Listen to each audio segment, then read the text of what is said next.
ವಾಸ್ತುತಜ್ಞ doctor Manjunath Basanna ಕುರುಗೋಡ್ ಹಾಗೂ civil engineer Srinath ದಾಯಿಪುಲ್ಲೆ ಇವರಿಗೆ ಅದ್ಧೂರಿ ಸನ್ಮಾನ. ದೇವಾಲಯಗಳ ನಗರ ಕನಕಗಿರಿ ಪಟ್ಟಣದಲ್ಲಿ ಶಿವಯೋಗದ ದಿವ್ಯ ದಿನವಾದ ಇಂದು ಶ್ರೀ ಪಾಂಡುರಂಗ ರುಕ್ಮಿಣಿ ದೇವಸ್ಥಾನದಲ್ಲಿ ಶ್ರೀ ಪಾಂಡುರಂಗ ಟ್ರಸ್ಟ್ ಕಮಿಟಿ ಹಾಗೂ ಭಾವಸಾರ ಕ್ಷತ್ರಿಯ ಸಮಾಜದ ಪರವಾಗಿ ವಾಸ್ತುತಜ್ಞರಾದ ಶ್ರೀ ಮಂಜುನಾಥ್ ಬಸಣ್ಣ ಕುರುಗೋಡ್ ಇವರನ್ನ ಬೆಂಗಳೂರು ಖಾಸಗಿ ಸಂಸ್ಥೆಯಿಂದ ಗೌರವ ಡಾಕ್ಟರೇಟ್ ಹಾಗೂ ಕರ್ನಾಟಕ ರಾಜ್ಯೋತ್ಸವ ಪ್ರಶಸ್ತಿ ದೊರಕಿದ ಪ್ರಯುಕ್ತ ಭಾವಸಾರ ಸಮಾಜದಿಂದ ಸನ್ಮಾನ ಸಮಾರಂಭ ಹಮ್ಮಿಕೊಳ್ಳಲಾಗಿತ್ತು. ಈ ಶುಭ ಸಮಾರಂಭದಲ್ಲಿ ಭಾವಸಾರ ಕ್ಷತ್ರಿಯ ಶ್ರೀ ಪಾಂಡುರಂಗ ಟ್ರಸ್ಟ್ ಕಮಿಟಿಯ ಅಧ್ಯಕ್ಷರಾದ ಶ್ರೀ ಸುರೇಶ್ ವಿ ಬೋಂದಾಡಿ, ಉಪಾಧ್ಯಕ್ಷರಾದ ಶ್ರೀ ಪ್ರಭಾಕರ್ ಅಚ್ಚಲಕರ್, ಕಾರ್ಯದರ್ಶಿಗಳಾದ ಶ್ರೀ ಲಕ್ಷ್ಮಣ್ ಟಿ ದಾಯಪುಲ್ಲಿ ಮತ್ತು ಭಾವಸಾರ ಸಮಾಜದ ಅಧ್ಯಕ್ಷರಾದ ಶ್ರೀ ಶಶಿಧರ್ ಬೋಂದಾಡಿ, ಉಪಾಧ್ಯಕ್ಷರಾದ ಶ್ರೀ ಗುರುರಾಜ್ ದಾಯಪುಲ್ಲಿ ಹಾಗೂ ಶ್ರೀ ಪಾಂಡುರಂಗ ಭಜನ ಸಂಘದ ಅಧ್ಯಕ್ಷರಾದ ಶ್ರೀ ಶಂಕರ್ರಾವ್ ಮುಧೋಳ್ಕರ್ ಮತ್ತು ಸಮಾಜದ ಹಿರಿಯರಾದ ಶ್ರೀ ಅನಂತರಾವ್ ದಾಯಪುಲ್ಲಿ, ಶ್ರೀ ಅಂಬಾಜಿರಾವ್ ಬಾಂಧೋಡಿ, ಶ್ರೀ ಲಕ್ಷ್ಮಣ್ ಬೋಂದಾಡಿ, ಶ್ರೀ ಯಮನೂರಪ್ಪ ಎನ್ ಬೋಂದಾಡಿ, ಶ್ರೀ ಸುರೇಶ್ ಲೋಖರಿ ಮುಸಲಾಪುರ್, ಶ್ರೀ ರಾಮಕೃಷ್ಣ ಹಂಚಾಟೆ, ಭಾವಸಾರ ತರುಣ ಸಂಘದ ಶ್ರೀ ಶಿವಕುಮಾರ್ ದಾಯಪುಲ್ಲೆ, ಶ್ರೀ ಪ್ರಕಾಶ್ ದಾಯಪುಲ್ಲೆ ಇತರರು ಭಾಗವಹಿಸಿದ್ದರು. ಸಭೆಯಲ್ಲಿ ಹಿರಿಯರಾದ ಅಂಬಾಜಿರಾವ್ ಬೋಂದಾಡಿ ಇವರು, ವಾಸ್ತುತಜ್ಞರಾದ ದಿವಂಗತ ಕೆ ಬಸಣ್ಣ ಯಜಮಾನರು ಇವರ ವಾಸ್ತು ಸೇವೆ ನೆನೆಯುವ ಮೂಲಕ ದೇವಸ್ಥಾನ ಹಾಗೂ ಭಾವಸಾರ ಸಮುದಾಯ ಭವನಕ್ಕೆ ದಿವಂಗತರನ್ನು ಕೊಂಡಾಡುವ ಮೂಲಕ ಸಭೆಯಲ್ಲಿ ಮಾತನಾಡಿದರು. ಹಾಗೂ ಗಂಗಾವತಿಯ ಭಾವಸಾರ ಸಮಾಜದ ಯುವಕರಾದ ಶ್ರೀನಾಥ್ ದಾಯಪುಲ್ಲಿ, ಸಿವಿಲ್ ಇಂಜಿನಿಯರ್ ಇವರಿಂದಲೂ ಭಾವಸಾರ ಸಮುದಾಯ ಭವನಕ್ಕೆ ತಮ್ಮ ಅಳಿಲು ಸೇವೆ ಸಲ್ಲಿಸಿದ ಪ್ರಯುಕ್ತ ಇವರಿಗೂ ಸಹ ಶ್ರೀ ಪಾಂಡುರಂಗ ರುಕ್ಮಿಣಿ ಟ್ರಸ್ಟ್ ಕಮಿಟಿ ಹಾಗೂ ಭಾವಸಾರ ಸಮಾಜದ ಪರವಾಗಿ ಸನ್ಮಾನಿಸಲಾಯಿತು. ಸನ್ಮಾನಿತರು ಸಭೆಯಲ್ಲಿ ತಮ್ಮ ಅನಿಸಿಕೆ ತಿಳಿಸಿದರು. ವಂದನೆಗಳೊಂದಿಗೆ ಸಭೆ ಮುಕ್ತಾಯವಾಯಿತು.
ಶಿವರಾತ್ರಿಯ ಶಿವಗದ ಒಂದು ಶುಭ ಸಂದರ್ಭದಲ್ಲಿ ನಮ್ಮ ಭಾವಸಾರ ಕ್ಷತ್ರಿಯ ಸಮಾಜ ಮತ್ತು ಭಾವಸಾರ ಕ್ಷತ್ರಿಯ ಶ್ರೀ ಪಾಂಡುರಂಗ ಟ್ರಸ್ಟ್ ಕಮಿಟಿ ವತಿಯಿಂದ ವಾಸ್ತುತಜ್ಞರಾದ ಶ್ರೀಯುತ ಮಂಜುನಾಥ್ ಸಣ್ಣಬಸಣ್ಣ ಕುರುಗೋಡು ಇವರು ಹಾಗೂ ಗಂಗಾವತಿ ಮತ್ತು ಅದೇ ರೀತಿ ನಮ್ಮ ಭಾವಸಾರ ಕ್ಷತ್ರಿಯ ಯುವ ಪರಿಷತ್ತಿನ ಸದಸ್ಯರು ಗಂಗಾವತಿ ಸಮಾಜದ ಮುಖಂಡರಾದಕ್ಕಂಥ ಶ್ರೀಯುತ ಶ್ರೀನಾಥ್ ದಾಯಪುಲ್ಲೆ ಸಿವಿಲ್ ಇಂಜಿನಿಯರ್ ಇವರಿಗೂ ಕೂಡ ಈ ದಿವಸ ಸನ್ಮಾನ ಇಟ್ಟುಕೊಂಡಿವಿ. ಆದ ಕಾರಣ ದಯವಿಟ್ಟು ವೇದಿಕೆ ಮೇಲೆ ಬರಬೇಕು. ಶ್ರೀ ಪಾಂಡುರಂಗ ರುಕ್ಮಿಣಿ ದೇವಸ್ಥಾನ ಮತ್ತು ಶ್ರೀ ಪಾಂಡುರಂಗ ರುಕ್ಮಿಣಿ ದೇವಸ್ಥಾನದ ಭಾವಸಾರ ಸಮುದಾಯ ಭವನದ ಒಂದು ವಾಸ್ತು ಶಿಲ್ಪ ನಮ್ಮ ಮಂಜುನಾಥ್ ಅವರ ತಂದೆಯವರಾದ ಶ್ರೀ ಕೆ ಬಸಣ್ಣನವರು ನಮ್ಮ ಒಂದು ಸಮಾಜಕ್ಕೆ ಒಂದು ಒಳ್ಳೆಯ ಕೊಡುಗೆ ಕೊಟ್ಟಾರಂದ್ರೆ ತಪ್ಪಾಗಲಾಗ್ತದೆ. ಅದೇ ಪ್ರಕಾರ ನಾನು ಭಾಳ ಮಾತಾಡೋಂಗಿಲ್ಲ, ಎರಡೇ ಹೇಳ್ತೀನಿ. ಅವರು ಇವತ್ತು ನಮ್ಮನ್ನು ಬಿಟ್ಟು ಹೋಗ್ಯಾರ. ಆದ್ರೆ ಅವ್ರು ಹೇಳಿದಕ್ಕಂಥ ಒಂದು ಒಳ್ಳೆಯ ಸಂದೇಶ, ನಾವು ಈ ದೇವಸ್ಥಾನ ಕಟ್ಟತ್ತಾಗ ನಾವು ದಕ್ಷಿಣ ಭಾಗ ಖಾಲಿ ಬಿಟ್ಟಿದ್ದೀವಿ. ಅವ್ರು ಹೇಳಿದರು, ಇದು ದಕ್ಷಿಣ ಭಾಗ ಖಾಲಿ ಬಿಟ್ಟರೆ ದೇವಸ್ಥಾನ ನಿಂದಿರ್ತೈತೆ ಅಂತ ಹೇಳಿದ್ರು. ಆ ನಂತರ ಒಂದು 3 ತಿಂಗಳ ನಿಂತು ಬಿಡ್ತು. ನಾನು ಮತ್ತೆ ನಮ್ಮ ಹಿರಿಯರಿಗೆ ಎಲ್ಲರಿಗೆ ಹೇಳಿ ಹಿಂಗೆ ಜನರಿಗೆ ಹಿಂಗೆ ಹೇಳಿದ್ರು ಅಂತೇಳಿ ಮತ್ತೆ ಆಮೇಲೆ ಆಗ ಭಾಳ ಕಷ್ಟವಾಗ ನಮ್ಮದು ಸಣ್ಣ ಸಮಾಜ ಏನೋ ಮತ್ತು ಇದ್ದರು ಕೂಡ ತಗೊಂಬಂದು ತಟ್ಟಿ ಕಟ್ಟಿ ಎಲ್ಲ ಮಾಡಿದ್ವಿ. ಆ ಕಟ್ಟಿದ ಮೇಲೆ ಮತ್ತೆ ಚಾಲು ಆಗ್ತದೆ. ಅದು ಒಂದು ನಿದರ್ಶನ. ಆಮೇಲೆ ದೇವಸ್ಥಾನ ಆಯ್ತು. ದೇವಸ್ಥಾನ ಆದಮೇಲೆ ಅವರು ಹೇಳಿದರು, ಅಂಬಾಯಪ್ಪ ನಿಮಗೆ ಪರಮಾತ್ಮ ಅದು ಏನು ಅಂತ ನಿಮ್ಮದು ಜಾಗ ಹಂಗೈತೆ, ಪರಮಾತ್ಮ ಒಟ್ಟೆ ಮ್ಯಾಲಿದ್ದು ಸುರುತಾನಂದಿದ್ದ ಕರೆಯೊಂದ್ರೆ ಹಂಗಾಗಿ. ಆ ನಂತರ ಎಲ್ಲ ಆಯ್ತು. ಎಲ್ಲ ಆದಮೇಲೆ ಇದು ಕಂಪೌಂಡ್ ಕಟ್ಟಿದ್ದಿಲ್ಲ. ಕಂಪೌಂಡ್ ಕಟ್ಟತ್ನಾಗ ಏನ್ರಿ ಮಂಜನವರ ಇಲ್ಲ 2 ವರ್ಷ ಆಯಿತು.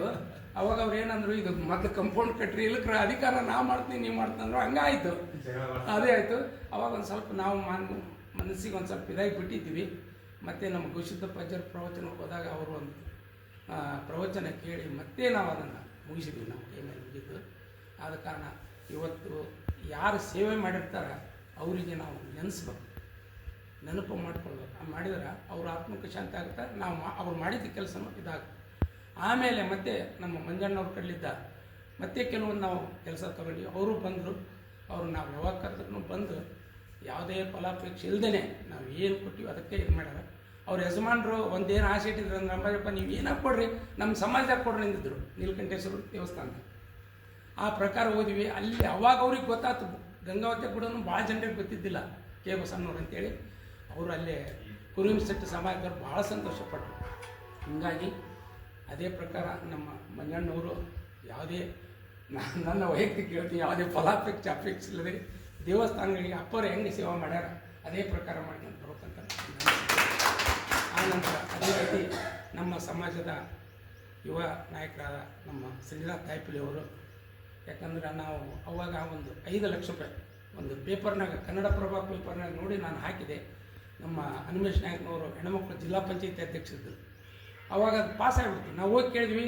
ಅವ್ರು ಏನಂದರು, ನೋಡ್ರಿ ನಮ್ಮ ಹಿಂದುಳಿದ ಇಲಾಖೆದಾಗ ಇವ್ರು ನಮಗೆ ಬೇಕಾದರೂ ಈ ಸಬ್ಸಿಡಿ ಕೊಡ್ತಾರಂತ ಗೊತ್ತಾದ ಮೇಲೆ ಮತ್ತೆ ಎಲ್ಲ ಕಾಗದಪತ್ರ ಆಮೇಲೆ ಇನ್ನೊಬ್ಬರು ಮಾನ್ಯರಿಲ್ಲ. ಇವತ್ತು ನಮ್ದು ಏನಾದ್ರು ಆಗಕ್ಕೆ ಮೂಲ ಕಾರಣರು ಸಂಗಡಿ ಲಿಂಗಪ್ಪನವರು. ನಾವು ರಿಜಿಸ್ಟ್ರೇಷನ್ ಮಾಡಿಸಿದ್ವಿ. ಅವಾಗ ಬೇಡ ಅಂದ್ರೆ ಅವ್ರನ್ನೂ ನಾವು ನೆನ್ಸ್ಕೊಳ್ತೀವಿ. ಯಾಕಂದ್ರೆ ಅವ್ರು ಏನಂದ್ರು, ಬೇಡ ನೀವು ಟ್ರಸ್ಟ್ ಕಮಿಟಿ ಮಾಡಿರಿ. ಟ್ರಸ್ಟ್ ಕಮಿಟಿ ಮಾಡಿದ್ರೆ ನೀವು ಪ್ರತಿ ವರ್ಷ ನೀವು ಆಡಿಟ್ ಮಾಡಿಸ್ರಿ, ಸರ್ಕಾರನ ನಿಮಗೆ ಕೊಡಕ್ಕೆ ಬರ್ತದೆ ದುಡ್ಡು. ಆಮೇಲೆ ಯಾವುದೇ ಥರದ್ದು ನಮ್ಗೆ ಅವಾಗ ಭಯ ಬಂದರೆ, ನಾಳೆ ಸರ್ಕಾರದಾಗ ಕಸ್ಕೊಂಬಿಟ್ರೆ ಹೆಂಗ ದೇವಸ್ಥಾನ ಮಾಡ್ತೀವಿ. 5 ಲಕ್ಷ ಸಮುದಾಯದ್ದು 25 ಲಕ್ಷ ಸರ್ಕಾರದಿರ್ತ ಹಂಗೆ ತೊಗೊಳಕ್ಕೆ ಬರೋಂಗಿಲ್ಲ ಅಂದರು. ನಾವು ಅವ್ರ ಮಾತಿಗೆ ಬೆಲೆ ಕೊಟ್ಟು, ನಮ್ಮ ಮಾತಿಗೆ ಹಿರಿಯರನ್ನು ಬೆಲೆ ಕೊಟ್ಟು ಮಾಡಿದ್ದೀವಿ. ಇವತ್ತು ಅವ್ರನ್ನೂ ಸಹಿತ ನಾವು ನೆನಪು ಮಾಡಿಕೊಳ್ಳೋದಕ್ಕಂತ ನಂತರ 5 ಲಕ್ಷ ಹಾಕಿದ ಮೇಲೆ 50 ಲಕ್ಷ ಮತ್ತೆ ನಾವು ಒಂದು 2 ವರ್ಷ ಆದಮೇಲೆ ಮತ್ತೆ 50 ಲಕ್ಷ ಕೊಡ್ತೀವಿ ಅಂತಂದು ಬಂದಾಗ ಮತ್ತೆ ಕೇಳಿದ್ವಿ ಹಿಂಗೆ ಅಂತೇಳಿ. ಅವಾಗ ಸರ್ಕಾರದ್ದು ಜಿ ವೀರಪ್ಪ ಅಂತ MLA ಇದ್ದರು.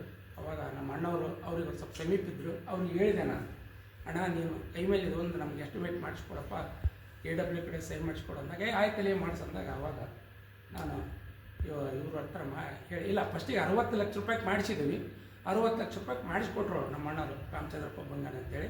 ದೈವ ಶ್ರೀ ನೀಲಕಂಠೇಶ್ವರ ಸ್ವಾಮಿಯ ಪಾದಗಳಿಗೆ ನಮಸ್ಕರಿಸುತ್ತಾ ಹಾಗೂ ಕನಗಿರಿ ಕ್ಷೇತ್ರದ ಶ್ರೀ ರುಕ್ಮಿಣಿ ಸಹಿತ ಪಾಂಡುರಂಗ ಸ್ವಾಮಿಯ ಪಾದಗಳಿಗೂ ನಮಸ್ಕರಿಸುತ್ತಾ ಈ ನನ್ನ ಒಂದು ಸಮಾರಂಭದಲ್ಲಿ ಡಾಕ್ಟರೇಟ್ ಪದವಿ ನೀಡಿ ಗೌರವಿಸಿದ್ದಕ್ಕಾಗಿ ಎಲ್ಲ ಪಾಂಡುರಂಗ ಸಮಿತಿ ಕಮಿಟಿಯವರಿಗೂ ಹಾಗೂ ಸಮಸ್ತ ಪಾಂಡುರಂಗ ಭಕ್ತಾದಿಗಳಿಗೂ ನನ್ನ ನಮಸ್ಕಾರಗಳನ್ನು ತಿಳಿಸುತ್ತಾ ಯಾವುದೇ ಸೇವೆಯನ್ನು ನಮ್ಮಿಂದ ನೀವು ಸಹಕಾರದಿಂದ ಕರೆದರೂ ನಾನು ಬಂದು ನಿಮ್ಮ ಸೇವೆ ಮಾಡಲು ಸದಾ ಸಿದ್ಧನಿರುತ್ತೇನೆ. ನಿಮ್ಮ ಈ ಒಂದು ಸನ್ಮಾನಕ್ಕೆ ನಾನು ಗೌರವಪೂರ್ವಕವಾಗಿ ನಿಮಗೆ ವಂದನೆಗಳನ್ನು ತಿಳಿಸ್ತೇನೆ.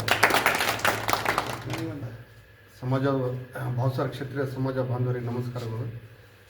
ಇವತ್ತೇನು ಈ ಸನ್ಮಾನ ಕಾರ್ಯಕ್ರಮ ನಮಗೆ ಕರೆದು ಮಾಡಿದಾರಲ್ಲ, ಇದು ನಮಗೆ ಇನ್ನು ಮುಂದಿನ ದಿನಗಳಲ್ಲಿ ಕೂಡ ಒಂದು ನಿಸ್ವಾರ್ಥ ಸೇವೆಯನ್ನು ಮಾಡೋದಕ್ಕೆ ಒಂದು ಉತ್ತೇಜನ ನೀಡೈತ್ರಿ. ಮತ್ತೆ ಇದು ಮತ್ತು ಇದು ಇನ್ನೊಂದು ಸರಿ ಇದು ಈ ಇವತ್ತಿನ ಗೌರವ ನಮ್ಮ ತಂದೆ ತಾಯಿಗಳಿಗೆ ಅರ್ಪಿಸ್ತಿದ್ದಾರೆ.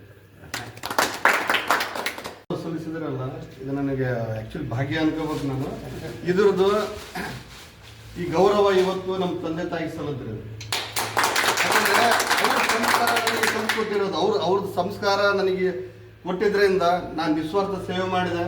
ಆ ಪಾಂಡುರಂಗ ನನಗೆ ಕೃಪೆ ಆದ. ಇದು ಏನಿದ್ರು ಗೌರವ ನಮ್ಮ ತಂದೆ ನಮ್ಮ ತಾಯಿಗೆ ಅರ್ಪಣಿಸ್ತಾರೆ.